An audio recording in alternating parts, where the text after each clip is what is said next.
Political Capital is brought to you by Uber Canada. Learn more at uber.com/flexibilityworks. CHEK Podcasts.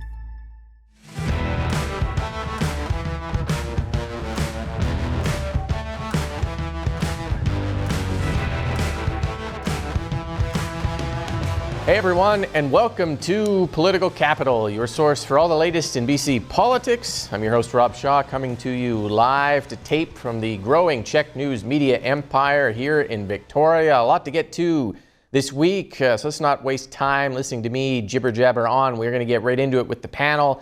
Jeff and Allie and Jillian are here, as always, every week. Thank you for being here. We're going to talk about some Land Act changes that have people concerned, polling numbers, BC Green leaders' decision to change ridings, new BC United ad campaign.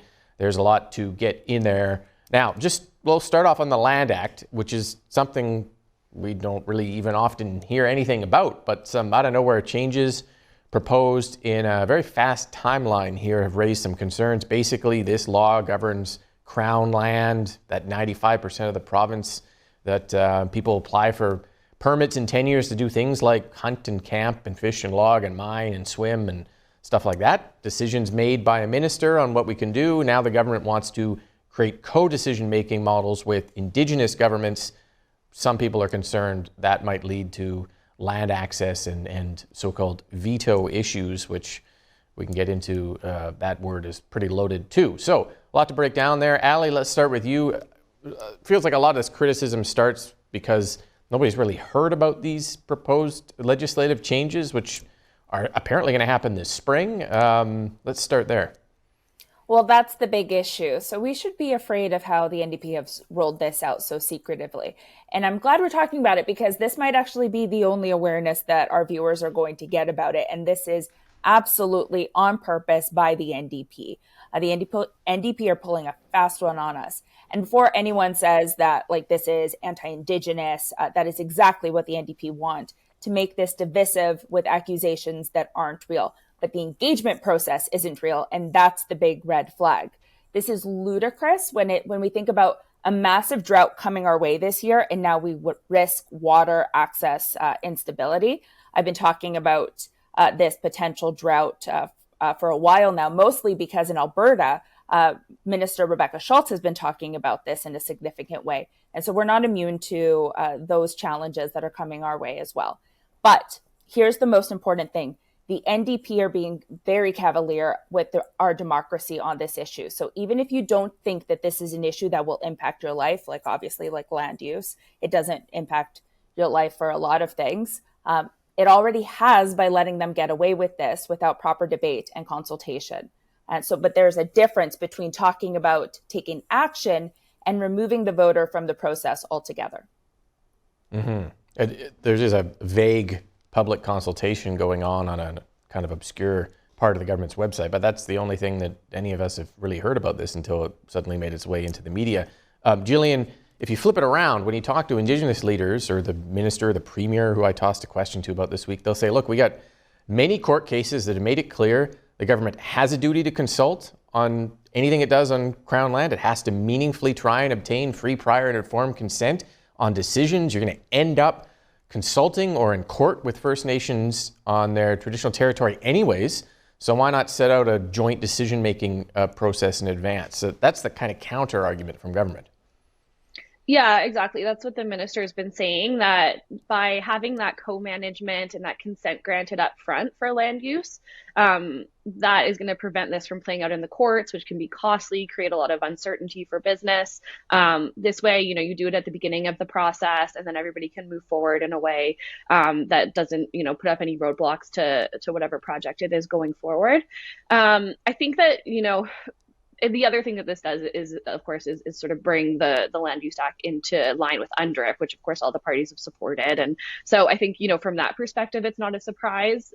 We've always known that the implementation of UNDRIP is going to be the bigger part of the process after, passing the initial act of the principles.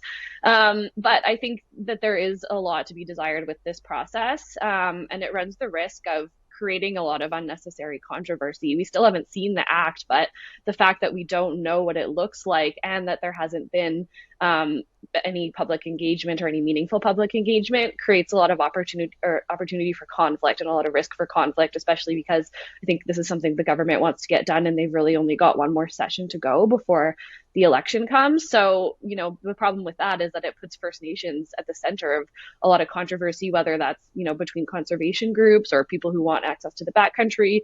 Cattle grazers have raised issues, as well as, of course, resource companies who rely on access to Crown lands to do all of their work. So there's a whole lot of stakeholders that are interested in this, and they're feeling a lot of uncertainty, and that creates a lot of fear.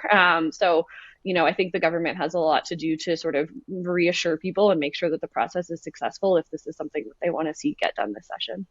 Mm-hmm. Jeff, I mean, Indigenous groups and governments and leaders have done nothing wrong here, but they get the brunt of kind of the fear and criticism that comes when government fails on their communications efforts, something like this. So how do we get around that? And I mean, can this thing still land in the spring session of the legislature, given what's happened, do you think? Or what should the government be thinking about here?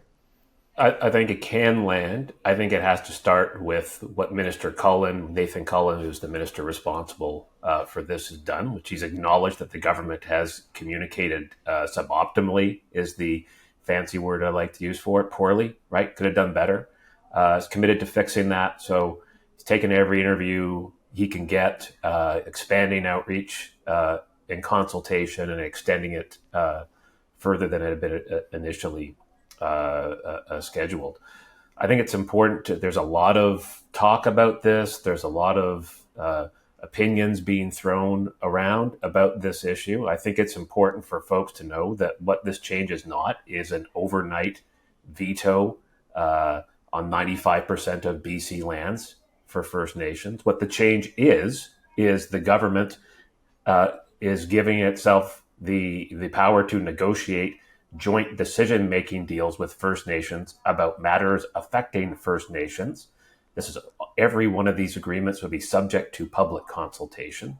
The government has been actually doing this for years under other acts, most recently under the Declaration Act, and also under the former BC Liberal government, led by then Minister John Rustad, with a number of nations. Right? Who's promising to not do any of this, John Rustad. Not going to do any of this now. He was the one at the table, the Still-Coteen Stewardship Agreement, which is a landmark in the whole constitutional decision-making around the core question around which is, do Indigenous governments have the right to exercise authority over tidal lands as an Indigenous right? The Constitution is clear. The courts are clear. Every MLA who voted for DRIPA was clear. Yes, First Nations do. And if the government communication has made this difficult, they got to fix it, because this is important and this is the right thing to do. Yeah, well, it's certainly become a political issue, and the BC Conservatives saying they would actually cancel UNDRIP, which is, they're the only political party out there who's saying they would do that, but BC United is saying that they don't like this Land Act change and isn't something that they're supportive of either. So we will keep an eye on that, because it's kind of developed out of nowhere. I want to say on that in UNDRIP, if the concern here is about business and the economy, the absolute worst thing that we could do for BC's economy is to rip up UNDRIP and try to push away First Nations, who are leading some of the biggest and most ambitious major projects in BC and sitting them on the sidelines. If you rip up UNDRIP like John Rustad says he wants to do, this province won't see a thin dime of private sector investment anytime soon. Let's move on to polling numbers. New numbers from Research Co. this week.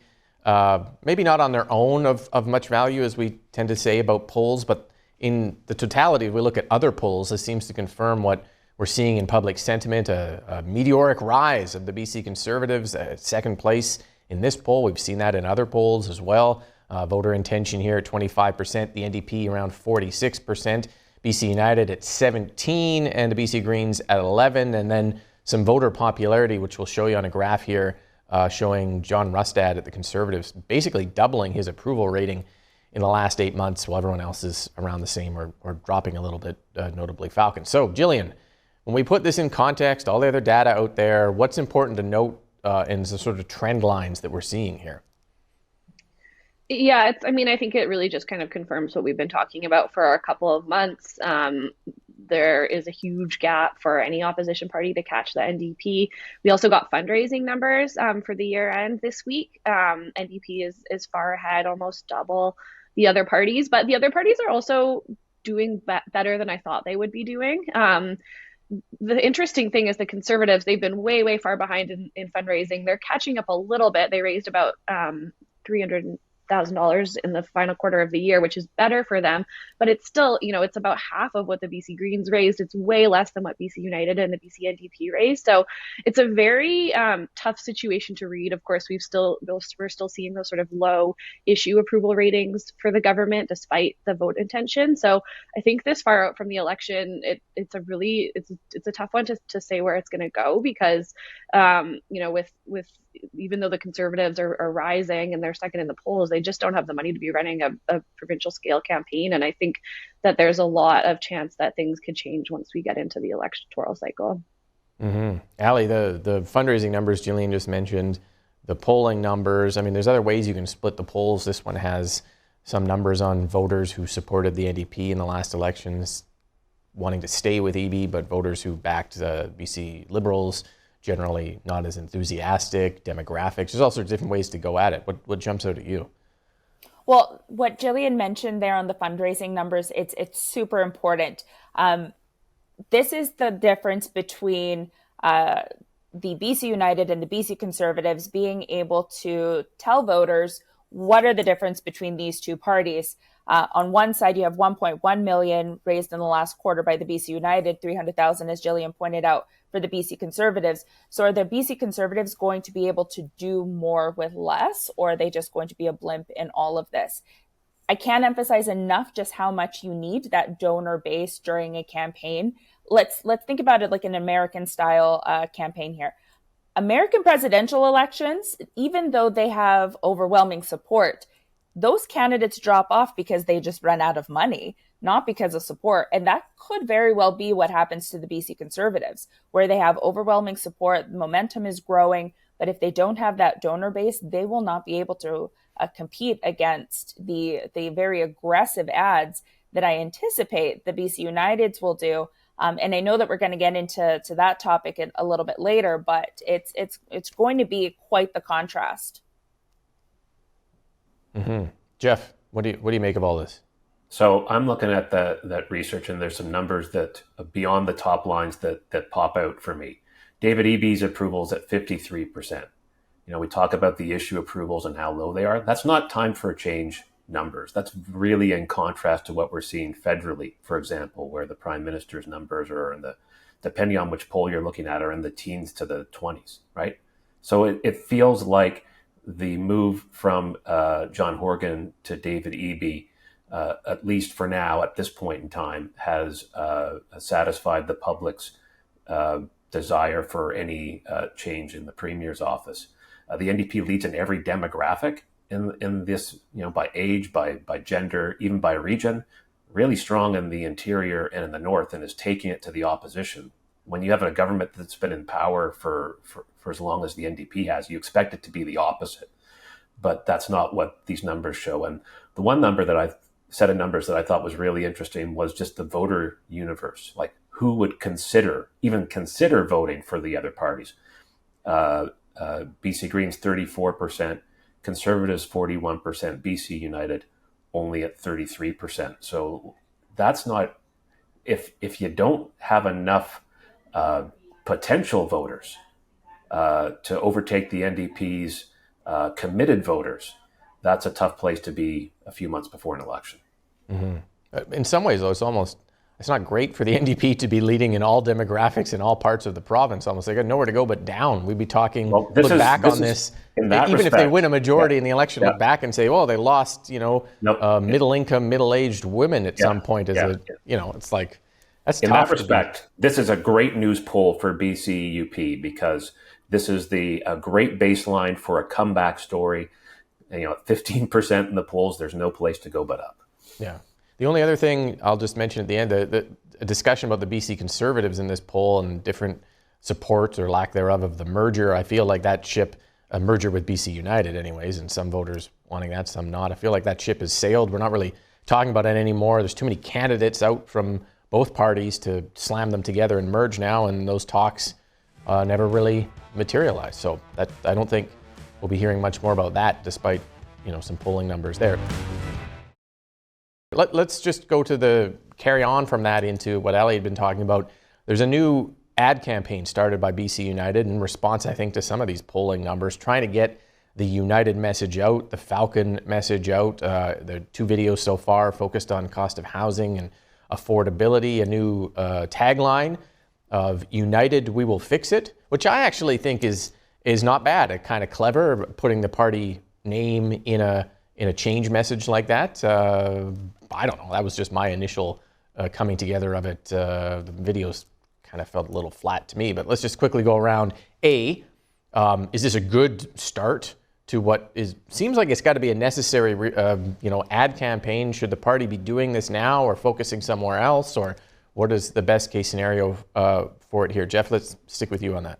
I think the ads are fine. They're focused on the right issue, which is affordability. It's a weak flank for the government. It's something that everyone's concerned about. I'm not sure about Kevin Falcon wearing a suit in an empty apartment, if that's the right look. It was kind of weird, but I wear a hoodie when I'm in that kind of thing. But the ad with the groceries, if you're looking at the ads, that was a better one.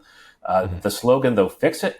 I think it should be fix itself, as in when they were government, they figured housing would fix itself and cost of living would fix itself and healthcare would fix itself. I think their problem isn't the branding, it's the product problem. Kevin Falcon's not resonating with voters. His solutions aren't cutting through, and people remember the record. And they're having a hard time digging out from underneath that. Allie, those are all fair, I think, criticisms that will be in the minds of some voters. Does this ad campaign, in your mind, kind of begin to address those? Well, it certainly launches the campaign. So think about this. Kevin Falcon in a room with 1,000 people. It's his annual leaders dinner, which is where he premiered these ads and the slogan. So this is the start of their campaign. It's probably on track that they are the first ones out of the gate to start campaigning because they need that runway. And then going back to the fact that our conversation about money, they've started now, which means that they have 9 months of advertising and content creation to do. And again, this is that difference between where we'll see the BC Conservatives and BC United, because the BC United will be able to do all the bells and whistles. They'll be able to put that on the Global, on CHEK, on CTV, on all of it. We're going to hear radio ads galore because they can afford it. And that will be the difference as to how people will hear more of Kevin Falcon's name than John Rustad's name. So potentially, though, that this is an opportunity for the BC Conservatives to build more of a grassroots campaign. So know that is coming to your TV very soon and to your radio very soon, because it's going to have to be a very aggressive ad campaign in order to really resonate with people. Additionally, that money could also pay for pivoting ads. So that might be the message that they put out there right now. But with internal polling and being able to capture public sentiment on these things, they might then be able to quickly reshoot videos and change course depending on what the hot issue of the day is. The Conservatives, though, like they seem to be doing okay on their sort of word of mouth. There was some photos of their 2 Peace Region candidates drawing big crowds at events up in Dawson Creek and elsewhere. So, yeah, but grassroots fair points there versus, what for sure, the BC United have traditionally done. Yeah. Jillian, let's bring you in. What do you make of all this?